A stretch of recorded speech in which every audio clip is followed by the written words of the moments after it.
All right, everybody, we're going to go ahead and start this session. I know people are still in lines for the restroom and that sort of thing, but that way we finish on time. We have till 1:30 in here. All right. Usually at this point of the conference, we're like starting to get, you've heard a lot. You have 2 more left to go. Let me encourage you. We're almost done. God has more to do. But we're almost at the point where we could say we're done. And then we go home and all like just pass out. There's no tired like conference tired. Like I feel like after a conference, there's just emotional tiredness that happens, and you're just exhausted. So I'm, as everybody's taking their seats, I'll just introduce myself a little bit. My name is Jaime Dishman. We've been coming to church here for a little over 3 years, and it's been a blessing to our lives, to our families' lives, for sure. We've just enjoyed being here, and Rochelle asked me to speak at this conference in this session. She was like all over the place. She's like, you could talk about anything. And I'm like, but really though. And she's like, she had a survey done where people said maybe it could be about marriages, maybe it could be about raising children. She's like, or you could do one on how to study the Bible. And I'm like, okay, so I'll teach them like how to have great marriages, amazing kids, like we'll deep dive in, like just joking. It's 40 minutes. We're not going to do all that. So as I was preparing Thursday morning of this week, I stayed home in the morning from work, and I was like, okay, I've got to get my thoughts together. And when I'm trying to get my thoughts together, I get fidgety. But I'm fidgety in life just in general. Like my foot's usually tapping. Maybe there's an arm moving. And so I went outside, and I was like, I'm going to kill some ant piles while I'm thinking about my message. And so so after the storm, all these ant piles had cropped up, right? And so I was just on this ant pile mission, and but we really don't like using insecticides in our yard because I garden, so I'm only putting them right where people walk. I don't want people to get out their car. On Thursday night, my son had a bunch of football players coming over, and so I didn't want them to get out their vehicles, step in an ant pile, and like me be the reason why his team lost the football game the next night. It was really my whole heart behind this. So I'm like, I'm gonna kill the ant piles where people walk. So I did. It's 9 a.m. I shook some stuff on a few ant piles. At 12:30, I'm still at my house, like getting this message ready, and I'm still fidgety. So I go back outside, and I walk my yard again for no reason. And right by an ant pile, I had sprinkled some stuff on. So it was about a 4-hour time frame. These ants had moved the pile. There was a pile not a foot away. So then I got mad. I was like, oh no, you don't know me. You thought I was only sprinkling by where the cars were, by where people might step. But like, I will kill you, I will kill your mama, I'm gonna kill your aunt and your great aunt too. And so I went all around the yard, like this inner mafia boss came out of me, like, I will take your people down. So I sprinkled every ant pile in my yard, and my husband calls, what you doing? I was like, sprinkling ant piles. He's like, I thought you already did that this morning, and I thought you didn't come to work because you're getting a message ready. I was like, I am.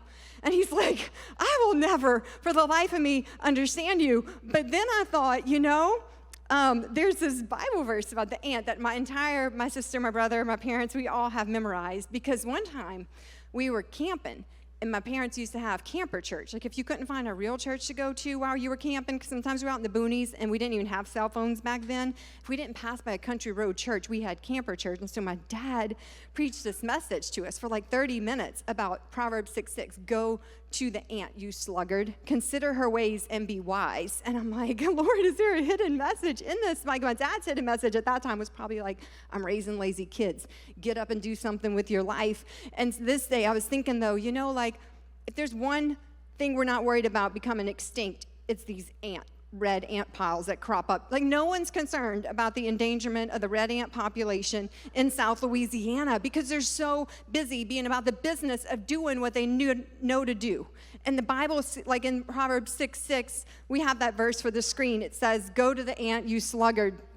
Consider her ways. I love when the Bible personifies wisdom as a woman. I'm like, preach.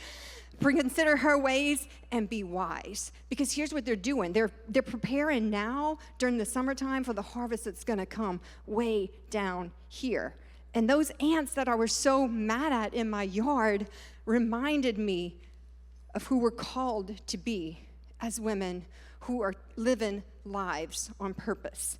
That those ants are preparing now for a future they might never see. They have stored up food. That's how they moved their pile so fast.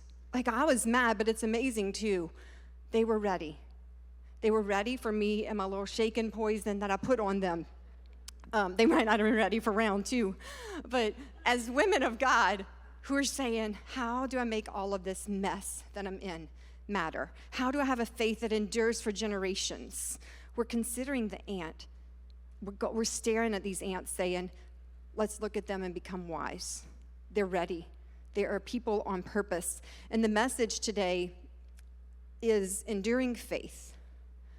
The slide says day-to-day faith that changes generations. And it is like, Rochelle was like, so what are you really speaking on? I was like, just this day-to-day kind of faith. It's not glamorous. Like, we live in a world that, like, everything is overhyped. Like, you can't even order a Happy Meal at McDonald's without overhyping it. Like, best prize ever. No, it wasn't. Stop. It's not. My day yesterday wasn't best day ever, #blessed, right? Like, it felt busy, it felt hard, it felt like we did a bunch of things.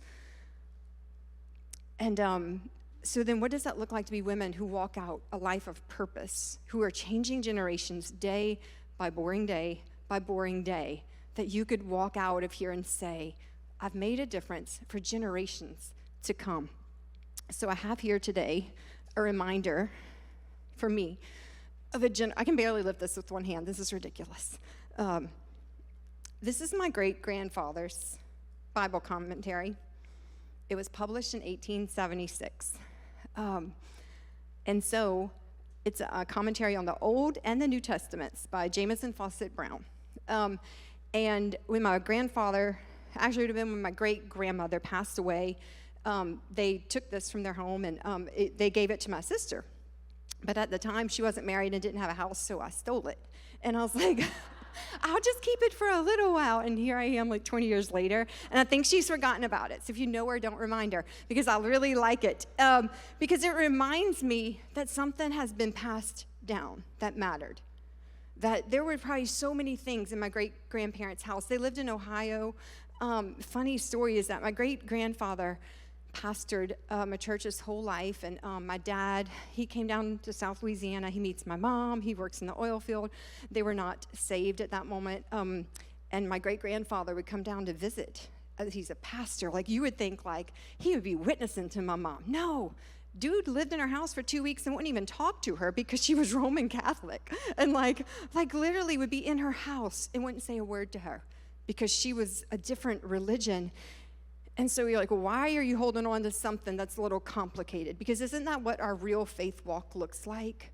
Like, I've been passed down a faith like this that didn't always look pretty. He didn't always do the right thing, even as a pastor, right? Like, he should have loved my mom so well. He didn't. Like, now my great-grandmother, my mom says, made up for that. She would hug me. She would pray over me, be like, you just ignore him. And she did, and they got saved. And there has been an enduring faith for generations. And when I open this, a lot of times when I'm preaching out of a message, I will open this first, not because it's even easy to understand, but because I want to remind myself that there's something bigger here that's being passed down. And this book, it's big. It sits on our bookshelf. And so Thursday night, Billy's sitting on the couch, and he's like, hey, something's missing off our bookshelf. I'm like, yeah, it's the commentary. I took it down. He's like, oh, I thought like, he probably thought one of the football players in our house broke something, didn't tell us, and took it off the shelf is really what he thought. I was like, no worries. Nobody stole the commentary. I just, like, it's all good. But we have this faith that isn't perfect, but God is perfecting it. And it is our job to give this, like Pastor Rochelle talked about, the kabod, that weight of glory that gets passed down, that it's not heavy, but it has weight of significance, and we are passing this down from generation to generation. And so I want to start off, we've kind of sat in Isaiah 60. I wasn't able to come last night. My senior was in a football game, and so we were at that. But last night, and then I was here all day today, we've sat in Isaiah chapter 60, verse 1. And I want to just read this commentary's approach to that passage. It's going to commentary from Isaiah 60, from verses 1 all the way to verse 3. Because I know we've talked about arise, shine, for your light has come, but the verses go on to say See, darkness covers the earth, but the Lord rises upon you, and his glory appears over you. Nations will come to light, and kings to the brightness of your dawn. And so this commentary, bear with the old language, it says this about Isaiah chapter 60, verse 1. It says, I think we have a slide. It's Israel's glory after her affliction.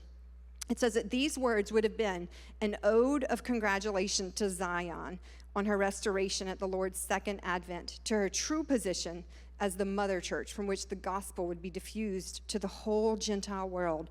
The first promulgation of the gospel among the Gentiles, beginning in Jerusalem, is an earnest of this.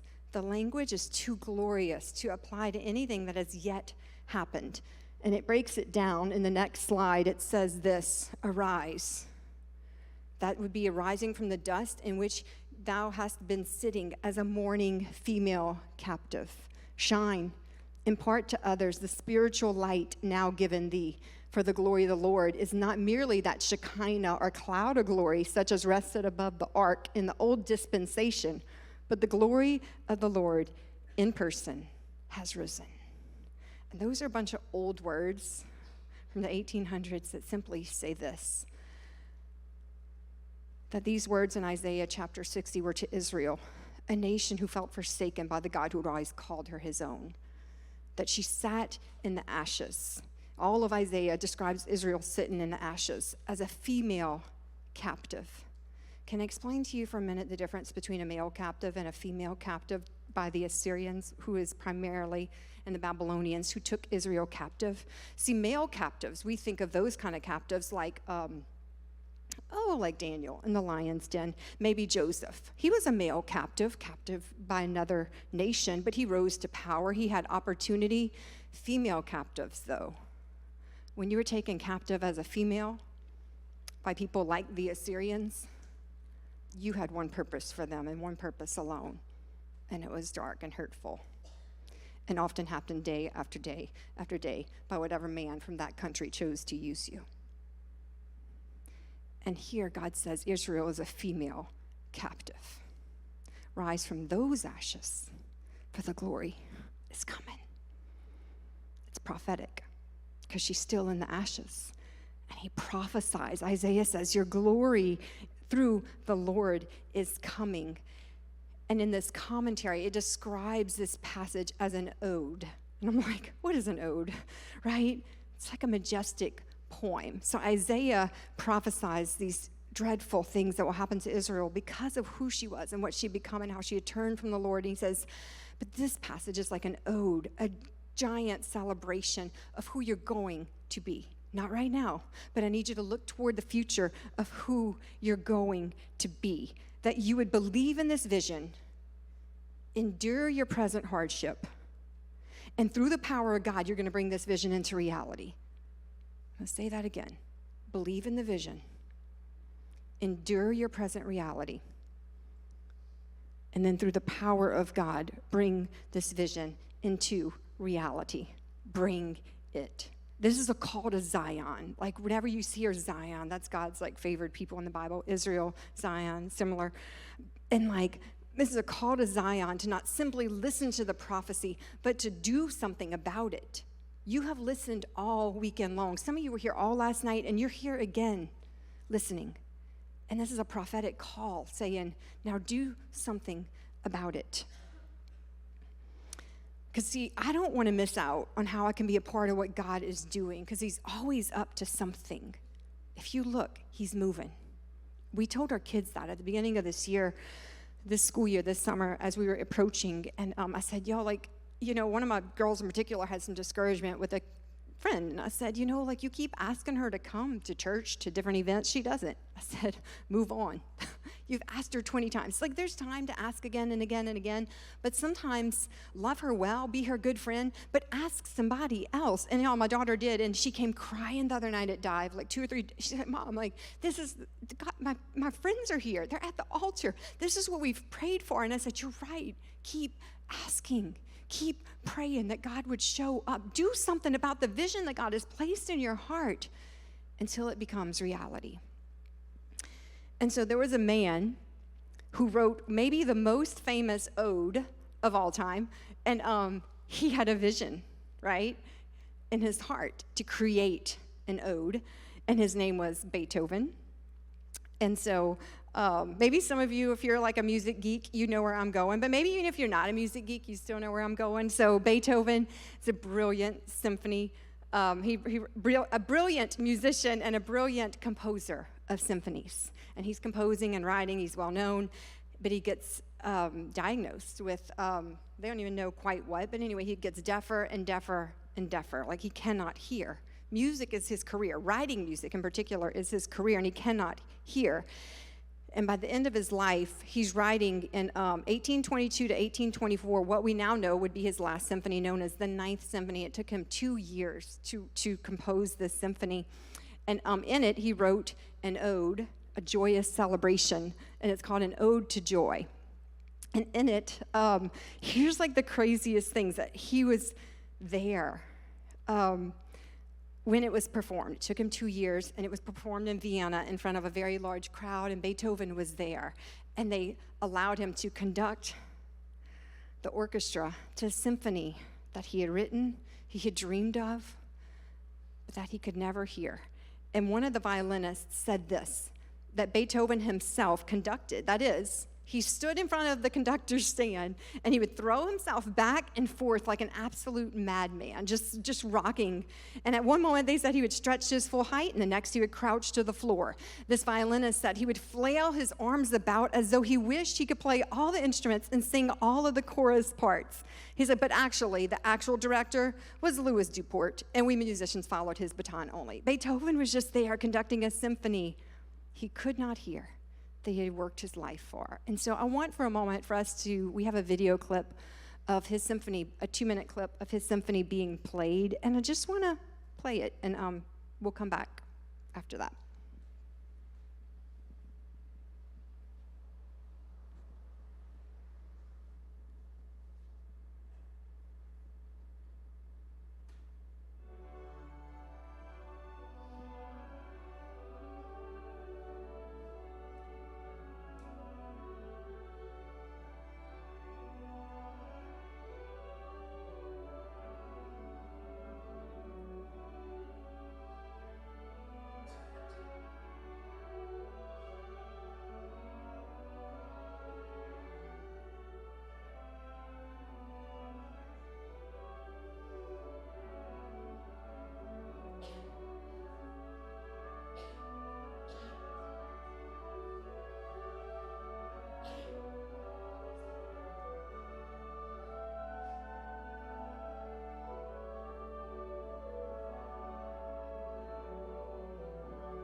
This was obviously during COVID when people couldn't be in the same room, so this symphony, the Colorado Symphony, performed it together, but separately.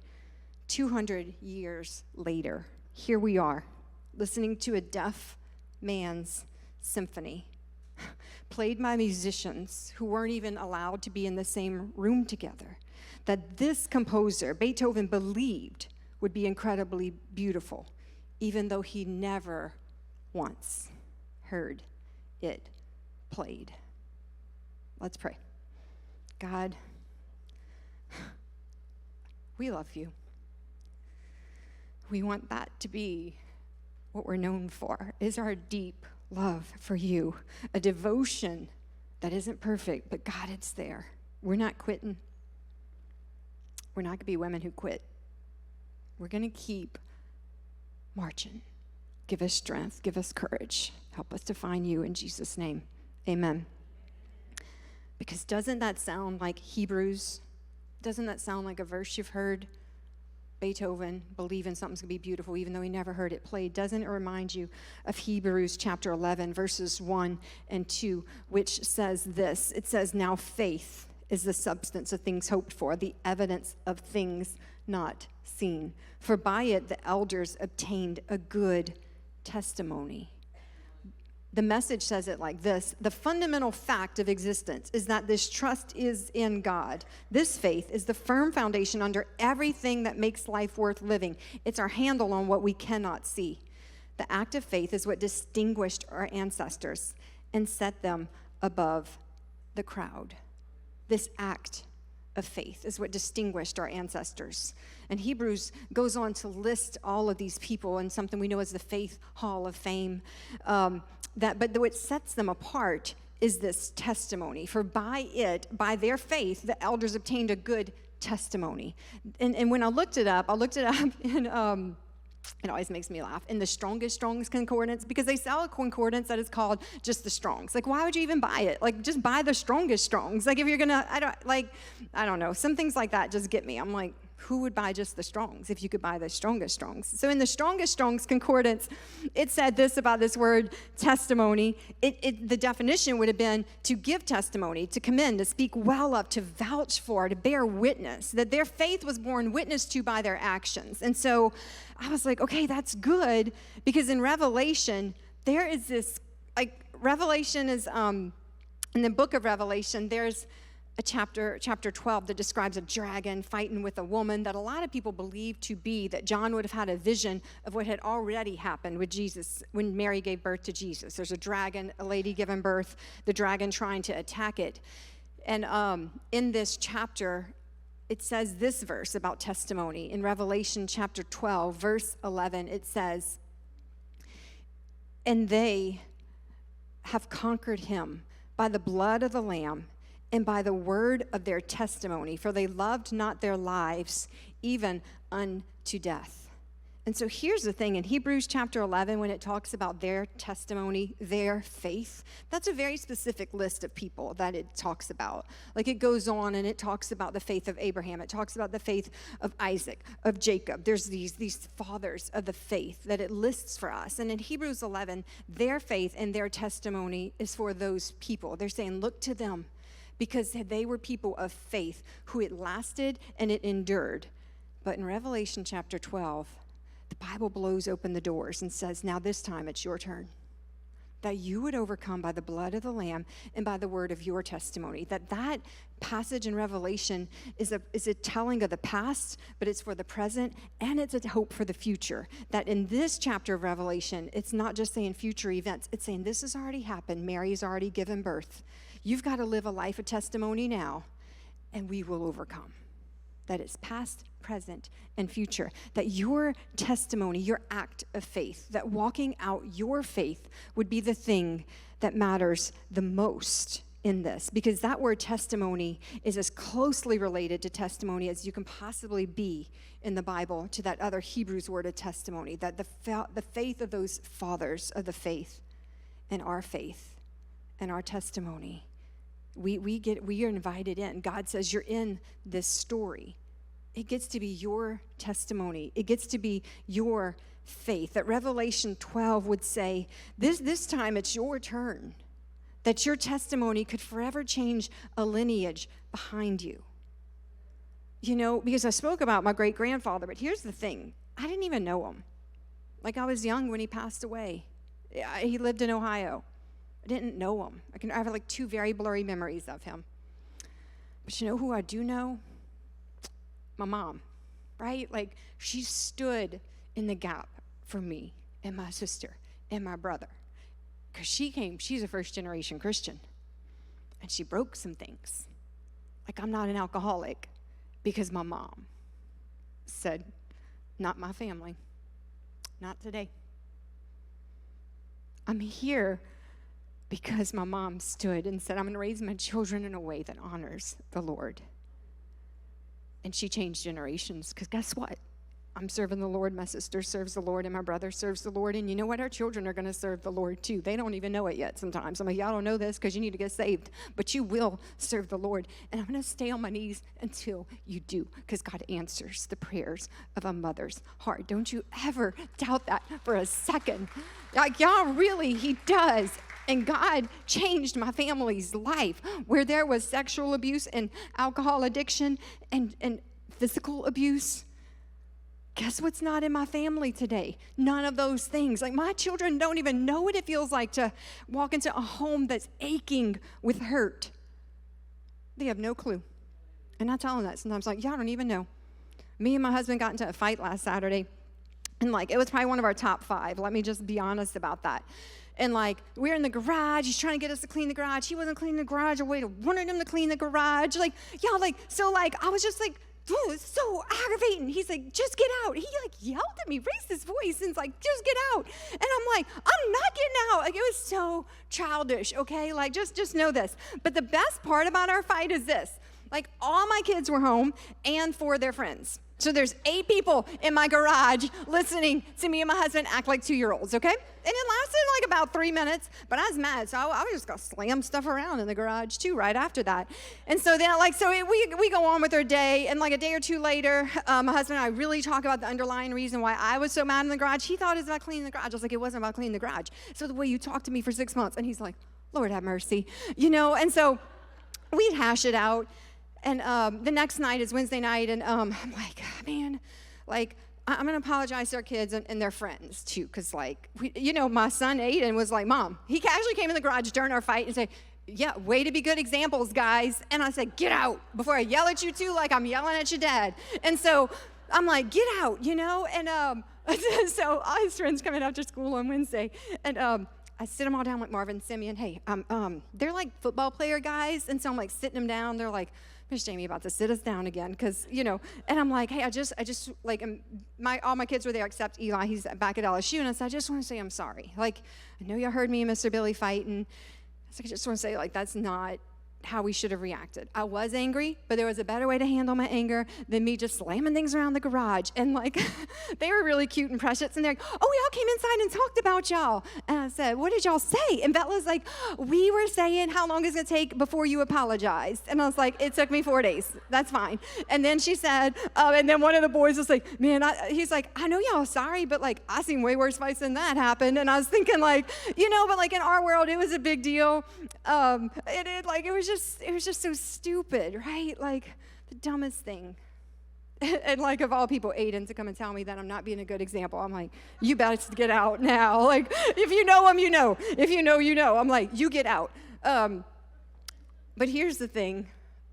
Like, it doesn't have to be a perfect faith, a perfect marriage, a perfect motherhood to give testimony to the goodness and the glory of God. Like, what I'd like to think is that Marvin and Simeon and Luck and all those boys sitting in my living room at that moment thought, like, she was wrong Saturday, but she's kind of making it right now. It's all we can do, say I've done wrong, and I'm going to just make it right as best as I can, as best as I know how, that our lives would give testimony to the glory of God. So in Ephesians chapter 5, verse 13 through 17, I think Renee said this verse earlier. I was like, everybody, I'm like, when you're one of the last people, you feel like everybody already got all the good stuff, And so she said this verse, but I think it's worth saying again. She said part of it. And it says, but when anything is exposed by the light, it becomes visible. For anything that becomes visible is light. Therefore, it says, awake, O sleeper, and arise from the dead, and Christ will shine on you. By now you should say, hey, that sounds like something I've heard in the Old Testament. Like, it does Isaiah 60, but we're in Ephesians. This is New Testament. It says, look carefully then how you walk, not as unwise, but as wise, making the best use of the time, because the days are evil. Therefore, do not be foolish, but understand what the will of the Lord is. And so everybody, there's so many commentators who say, we have no clue who was being quoted here in Ephesians when it says, awake, O sleeper, and rise from the dead, and Christ will shine on you. But most people think he's loosely paraphrasing Isaiah. Because, see, when that quote was for Israel in Isaiah, you can't really say that Isaiah 60 is exactly for us because he was speaking this to a specific people, the Israel nation. But in Ephesians, Paul takes it and says, this time it's for you. It's for you. Awake, O sleeper, arise. Get out of your slumber. This one's for you. And he follows it with instructions of how to do that. Because how do you awake? How do you rise and shine? I don't know. Like sometimes I'm a morning person and sometimes I'm not. Like I like to wake up early, but I also don't like if you talk to me early in the morning. Like if Rochelle would sit and talk to me, I would probably say like I told her to Aiden, get out. Get out. Like I want to be up early, but I don't want to talk to you. That's weird. And my husband's an early morning talker. He's learned. Like just leave me alone for a little while. And Ephesians gives us these instructions in verse 15. It says, look carefully then how you walk, not as unwise, but as wise, making the best use of your time because the days are evil. So if it's go time, right? Like we're saying, it's go time. Let's go, rise, shine. Look what the Lord is doing. How do I make the best use of my time? What do I do? We're looking carefully how to make the best use of our time. We're saying things like this matters, this has eternal significance, and this does not. Right? Like bringing our children to church matters. Bringing our friends to church matters. Being in church matters. Being in God's word matters. Being in prayer matters. Everything else is extra. And like I enjoy the everything else. I enjoy, like take me fishing all day, every day. Yes, please. But it's not eternal. But it is if I pray while I fish. So I'm just saying it's been redeemed. So like the hours spent in fishing, I'm like, no, I pray too. Jim Cymbala, he started the Brooklyn Tabernacle Choir. It's a semi-famous church out there in Brooklyn. You might have heard of it. They sing a lot of, like, they were like 80s and 90s kind of Christian songs. He wrote this book called Fresh Wind, Fresh Fire that we read in college. And like it's just one of those books I'll always go back to. And he has this quote. He said, this was like 20, 30 years ago he said this. It's even more true today. He said, does anyone really think that America today is lacking preachers, books, Bible translations, or neat doctrinal statements? What we really lack is the passion to call upon the Lord until he opens the heavens and shows himself powerful. Because you see, I could, because Rochelle really did leave it wide open for me. You could talk on marriage. You could talk on raising kids. I could, and it would be valuable because that's valuable. There's so many marriage books, so many raising your kids books. But what I'd want to say today is your next action, your next step of faith is to be a woman of God who is passionate in prayer, who drops to her knees at the drop of a hat and says, I will pray for my family. This doesn't look the way I thought it was going to look. Like our family doesn't look the way I thought it was going to look. It's a long story, and I won't tell it today, but it does not look like what I thought even 5 years ago it would look like today. Like we have deep hurts. Passionately pray. Passionately pray that God would use those hurts for his good and for our good and for his glory. There's some women, I'm watching my time. I was told to make sure I give y'all a potty break. So we have 10 minutes. I'm doing a breakout session and I don't even have, I kept just circling. Even as late as last night, as early as this morning, I kept circling. I'm doing a breakout session. I have no breakout points. I don't have like this list to give you. I don't have, here's step 1, here's step 2, here's step 3. Like, what kind of breakout session is this? I'm supposed to be giving them a plan, a trajectory for this. So I want to end with a story instead of 3 women that I think are worth knowing. One's from the Bible. Her name, I feel like she's familiar. If you've been in church a little minute, you've known her. Her name is Hannah. And she's just one of the all-time favorites. She's in the Old Testament, 1 Samuel. She serves as this sort of bridge. So the Israelites, those people we're just talking about, she serves as a bridge from the dark era of the judges. Israel was ruled by judges, and then comes Hannah, and then starts Kings. If you think of her that way, she is this woman in the pivotal moment of Israel's history where they're switching from judges to kings because her son's going to anoint the first king. All right? Keep that in mind. Because at this moment, she doesn't have a son. What she does have is a husband who has 2 wives. She's one. He loves her the best, so that's cool, I guess. The other one is Peninnah, which sounds a lot like na, na, na, na. So if you forget Peninnah's name, just think like na, na, na, na, na, because that's who Peninnah was. The Bible, like, you don't want to be recorded like this in the Bible. I wrote it down because I didn't want to get it wrong. It says that Peninnah provoked her in order to irritate her. I'm like, Lord, don't write those words about me toward any other woman. Like, don't let me be a woman who provokes in order to irritate. Like, I'm just here to bless the kingdom of God, do my thing, encourage others on the way. Let's go. Do not write about me that I provoked someone in order to irritate her. That's huge. Like, I don't want to be Peninnah. She was so ugly. And it says it went on year after year after year, that Hannah was provoked over and over again by the second wife because, guess what? Second wife had a whole bunch of kids. Hannah, the more favored first wife, 0. And Peninnah knew it. Like, you might be his favorite, but guess who's bearing his bloodline and is going to have the boys who rise up to take on this family name. And then that's all you had. As a woman, all you had were your sons. Your daughters didn't count, but your sons mattered, just the way it was. And so it says, though, that, and if this doesn't provoke a marriage fight, I don't know what does. So Elkanah, her husband, and all his wisdom in verse 8 in 1 Samuel chapter 1 says this, Hannah, what's wrong? This is after years of being tormented by Peninnah. He said, am I not better to you than 10 sons? No, friend. Actually, you're not. And I'm going to appreciate you not saying that. And what husband says that to comfort his wife? Am I not better? No, I'm longing for a son. And you're trying to say you're better. And it says that after that, they're at Shiloh. And it says this about Hannah. She got up. So, and then NIV says it specifically this way, that one time, it says once, Hannah got up. And it says she went to the temple. Arise. That idea of arising. Get up and go to the temple. And she prayed.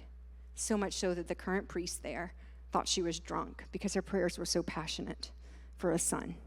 And God answered because she got up. She didn't keep getting tormented by Peninnah. She said, I'm willing to get up. I'm not taking this anymore. I'm going to get up. And she didn't get up and leave her situation. Like so many of us take that, like you might take that out of context. Like Jamie said, get up and go. So I'm leaving. No, friends, stay. Stay in your situation, but run to God.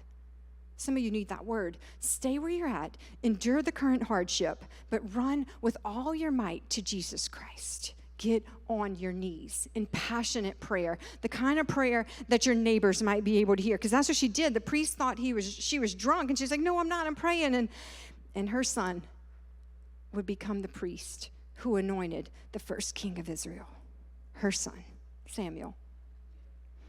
Because it says in verse 19 in Samuel chapter 1 that the Lord remembered Hannah. He remembers a woman on her knees. Peninnah gets forgotten. But Hannah is remembered as a woman on her knees. The Lord remembers women who pray. So that would have been like 3,000 years ago. So I have a woman a little more recent, Susanna Wesley, that she lived from 1669 to 1742. Okay, this is amazing. She was the 25th of 25 children by one mom and one dad. I'm like, Lord knows they weren't praying for her. Like Hannah prayed for Samuel. At this point, mom was like, hot dog, I'm pregnant again. I'm probably like 58. Like, what on earth? And out comes Susanna Wesley. Okay, her name wasn't Wesley then, but Susanna, number 5. Oh, Susanna, right? Like, you know. If you had 25 children, just wrap your brain around that for a minute.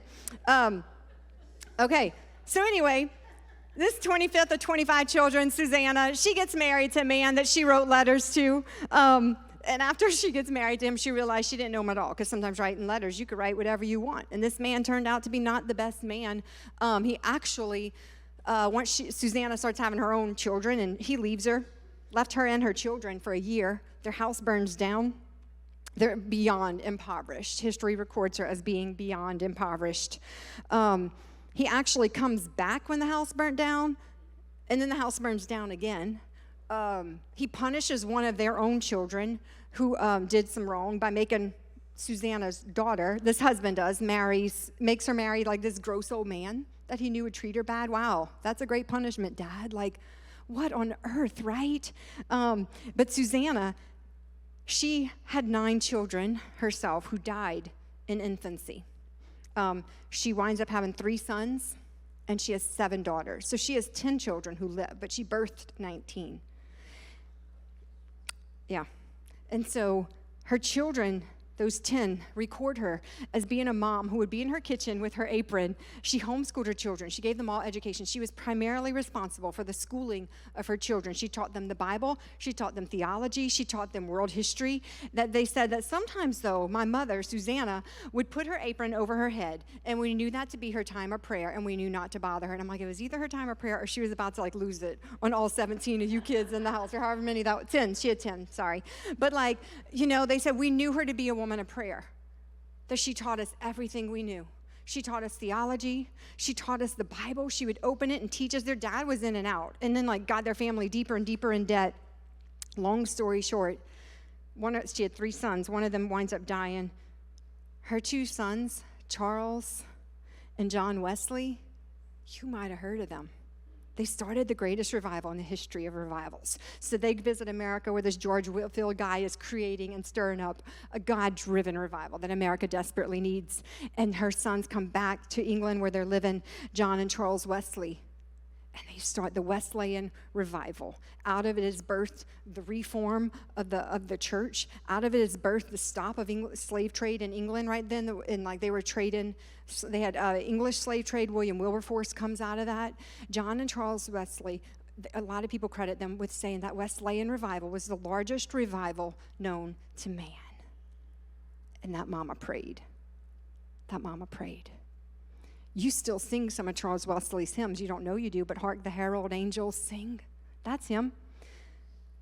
Come thou long-awaited Jesus. That's Charles Wesley, who probably learned some of those words, that heart, from his mama. Don't waste your life. Be a woman of prayer. Hannah, a woman of prayer. She birthed Samuel. Susanna Wesley says, my life is incredibly hard. God did not change her circumstances. Her husband was a fool to the end. Read her biography. Like a fool. And she says, it doesn't matter. I'm going to raise my kids for the glory of God. I'm going to raise my kids for the glory of God. And then one last woman. We have 4 minutes. I think I can make it. All right, so we're moving up in time. This woman lived in my neighborhood. Her name is Miss Pat. She went to church with us for many years, and she would work with us. And she were here today, she would say, I could describe her this way, the most ordinary of ordinary women. She was older, never wore makeup, never just ordinary. And I know I say that to emphasize this. She'd be proud. She'd be like, I don't wear makeup. So she wasn't, in the world's eyes, anything special. So Miss Pat would meet us often in the missions room. She would sew. She would organize boxes. She could stuff bags for missions trips like nobody's business. And often we were in there in the missions room, we would pray with Miss Pat. She would pray for us, but we would pray with her because she prayed constantly for her husband, constantly, my heart, my husband doesn't love the Lord. She came to church by herself for as long as I knew her, which would probably be about 15 years, prayed and prayed and prayed for her husband, just prayed. And so one day Miss Pat has a backache, and she goes to the doctor, and it's cancers all over her body, just all over. And we're like, you had a backache. We thought they were going to say that you needed to be on bed rest or something. And how could you have cancer? And so she prays, and she's like, it's okay, I'm going to be miraculously healed. She believed it so deeply, and she wasn't. A month and a half later, she's gone. God did not answer her prayer for healing that she believed in so deeply. And so at her funeral, we're there, myself and my husband, and she and so I didn't know her husband that well. I maybe talked to him once or twice because I had went to her house a few times. And when she was sick, me and my girls went there. They had made her some things to hang in her room.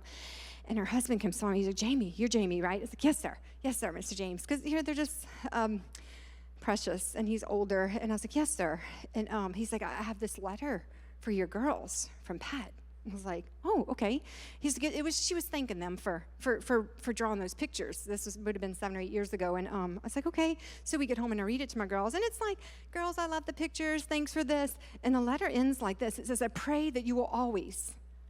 And it didn't end. And like, I'm undone, like sobbing in my kitchen. And like, Billy's like, what's wrong? It's like, she ended in prayer. Her life, like, I don't know when her life ended, but she ended that letter in prayer for my girls. I pray that you would always, it was like ... because she never lived to finish the sentence. And the best part of her story is this, that next week I'm at church, and we used to sit up high. There was kind of like 4 sections. We sat here high, and you could kind of see what was happening down below.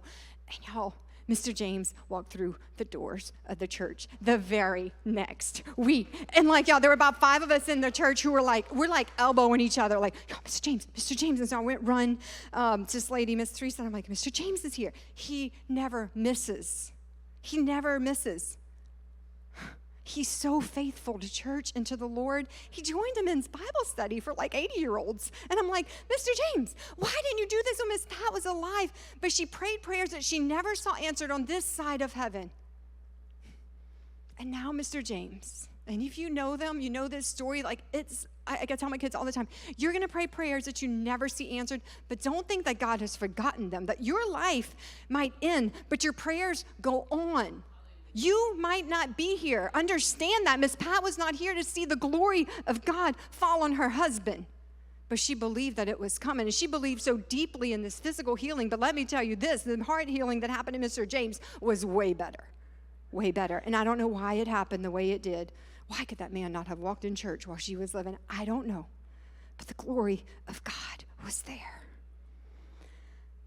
In search, we live our lives, particularly this generation. And by this generation, I'm talking about, they're all in another room, so I'll talk about them for a minute. You know them. They like selfieing it up, right? They're living lives looking for people. Influencers, my daughter follows like people she don't know on Instagram. I'm like, please stop. But like, they're looking for people to follow. And I keep telling them, you need to look for ordinary people who are walking out their lives in a day-by-day walk with the Lord. Ordinary people doing extraordinary things for the kingdom of God, because that's who's making the difference. I'm not saying that Sadie Robertson ain't going off doing her thing, but she's good, but follow somebody you know, friend.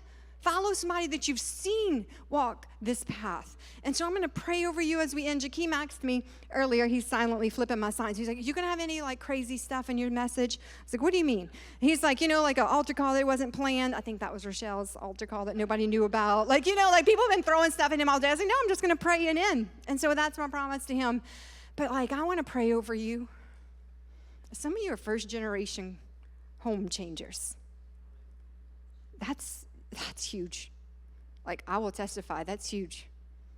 And if you think I'm joking about my struggle that I would have with addiction had my mom not stood in the gap, you don't know me. You're like those ants. Like, you don't know me.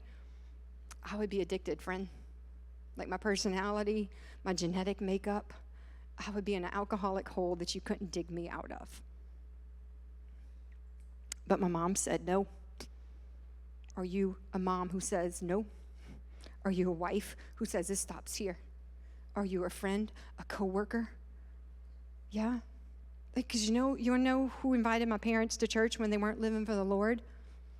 A neighbor, not a pastor. A neighbor. Like my dad knew of God, but he wasn't serving, and my mom had no one really had ever told her anything. And this neighbor says, I want to come to church. Yeah, actually, we do. Be a neighbor who brings other people to Jesus. Because some of you are like, Jamie, I don't have kids. Quit talking about them. You're going to have spiritual children in heaven that you never knew. The Apostle Paul didn't have any kids either. You think his life didn't matter? Come on. Like, I'm blessed with physical children, but your blessing of spiritual children is equal and of equal value. But physical children are harder, because spiritual children, you could probably just say, okay, see you tomorrow. Mine live with me. Every day. We're going to pray and end, and you can potty. The next session starts at 1:45. Lord, I'm thankful for every woman in this room, God. Give her a heart that says, I want to be an ordinary woman empowered by the power of God who would rise up and shine your light that you've shown on me to others. Because our light is from you, and I can't help but give it away. I can't help but say, I want to give the world everything I've got, every single thing. And that's you. God, we're giving you to our children. We're giving you to our husbands. We're giving you to our coworkers, our family, our aunts, our uncles, every person in our path. We're giving you. Anoint us in that. Let us walk out that calling that says, go ye therefore and preach the gospel, not on stages, in your everyday, ordinary life, at your school, at your workplace, in your kitchen. May it be a holy, holy house set apart and anointed by the Lord. In Jesus' mighty name we pray. Amen.